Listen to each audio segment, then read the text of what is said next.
के भीतर क्या घट रहा है इस वक्त? देखिए, ख्वाबों की दुनिया से बाहर आ जाएं कि ईरान अमेरिका का मुकाबला नहीं कर सकता। ये ख्वाबों की दुनिया है। 12 दिन में जो इजराइल के साथ जंग हुई थी तो ईरान ने सीज फायर नहीं रिक्वेस्ट की थी, अमेरिका ने की थी। दूसरी चीज ये है कि ट्रंप और नेतन्याहू दोनों जंग शुरू होने से कुछ ही देर के बाद दोनों को आके ये कहना पड़ा कि हमारे सोल्जर्स मर सकते हैं, हमें नुकसान हो सकता है।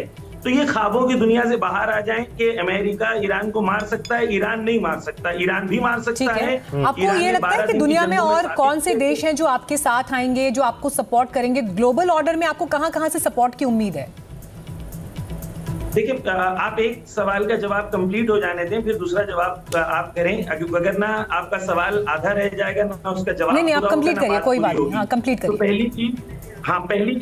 पहली चीज ये आपके कि ईरान के पास 12 दिन की जंगों में ईरान ने ये बात साबित किया कि ईरान ने मोसाद के हेडक्वार्टर पे हमला किया था, हाइफा के पोर्ट पे हमला किया था, आइसमैन इंस्टीट्यूट पे हमला किया था, उनके एआई सेंटर, यानी पिन पॉइंट एक्यूरेसी से ईरान ने हाइफा पर और टेल अवीव पे हमला किया था। तो ये बात भूल जाए कि अमेरिका मार सकता है, ईरान नहीं मार सकता। ईरान भी मार सकता है, हाँ, वो 10 मार सकते हैं, ईरान 3 मार सकता है, लेकिन क्या वो 3 मार खाने के लिए तैयार है?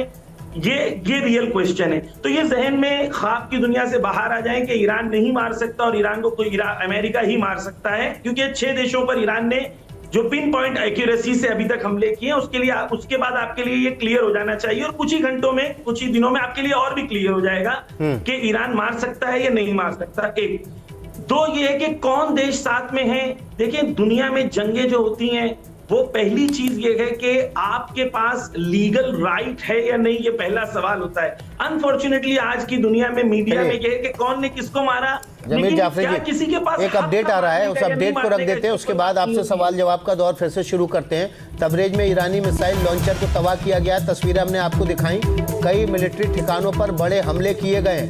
कतर में अमेरिकी बेस पर ईरानी हमला हुआ है। कतर के अल उदैद एयर बेस पर, जो यूएस का बेस है, उस पर हमला हुआ है। कुवैत में भी अल सलेम यूएस एयर बेस पर हमला हुआ है। यूएई में भी अमेरिकी बेस पर हमला हुआ है। बहरीन में यूएस के नेवल बेस पर हमला हुआ है। तो सारे के सारे वो ठिकाने हैं जो अमेरिका के या तो एयर बेस है या फिर नेवल बेस हैं। और देखिए, कतर के जो अल उदैद एयर बेस है जहां हमला किया है, पिछली बार जब पिछले साल जून में जब ईरान ने हमला किया था और जब अमेरिका की तरफ से सीज फायर की मांग की गई थी, जो जमीर जाफरी कह रहे हैं, उस समय अल उदैद एयर बेस पर ही हमला किया गया था।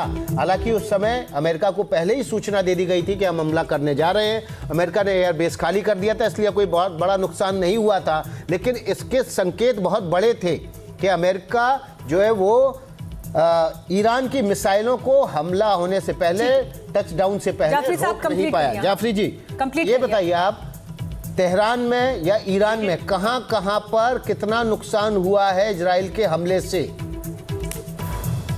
ईरान में अभी तक कोई ऑफिशियल, देखिए, जब तक मैंने आपको कहा, जब तक कोई ऑफिशियल न्यूज नहीं है, हम लोग फेक न्यूज ना सुनते हैं, ना फैलाते हैं, ना फेक न्यूज की बात करते हैं। जब तक ऑफिशियल कंफर्मेशन नहीं आएगा, हम आपके साथ कोई चीज शेयर नहीं करेंगे। व्हाट्सएप पे शेयर होने वाली इंफॉर्मेशन ऑथेंटिक नहीं होती। जब तक गवर्नमेंट की तरफ से कोई ऑफिशियल इंफॉर्मेशन नहीं आती या कोई ऑफिशियल चैनल की तरफ से नहीं आती, हम आपको कोई भी कंफर्मेशन ऑफिशियल नहीं दे सकते। सिर्फ हम आपको ये कह सकते हैं कि ईरान की तरफ से आपको धमाके की आवाज सुनाई दी? तेहरान में किसी तरह के धमाके की आवाज सुनाई दी आपको?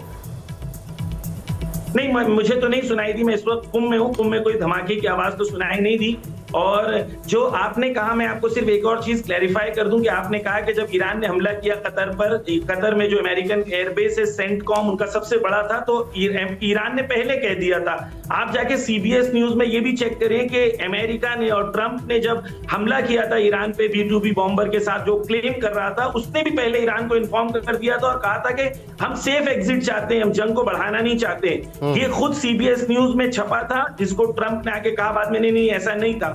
तो ये कि ईरान को भी खबर दी गई थी, और अगर ये मैच फिक्स थी तो ये मैच अमेरिका की तरफ से फिक्स थी। अमेरिका सेफ एग्जिट चाहता था, ना कि ईरान। अमेरिका ने कतर से कहा कि, कतर के किंग से कहा कि ये सीज फायर कराएं, ले ईरान की तरफ से नहीं था। तो ये कि ईरान बहुत ज़ईफ और कमजोर है और अमेरिका बहुत बड़ी ताकत है, ये जमाना खत्म हो गया है। अगर अब जंग हो रही है ईरान सब एयर बेसिस पे मार के, पिछली बार ईरान ने 18 घंटे लिए थे, ये बार 1 घंटे के अंदर। ठीक है, चलिए आप बड़ी बात कह रहे हैं सर। ठीक है, मेजर जनरल जीजी त्रिवेदी सर, आपने जाफरी साहब का पूरा वक्तव्य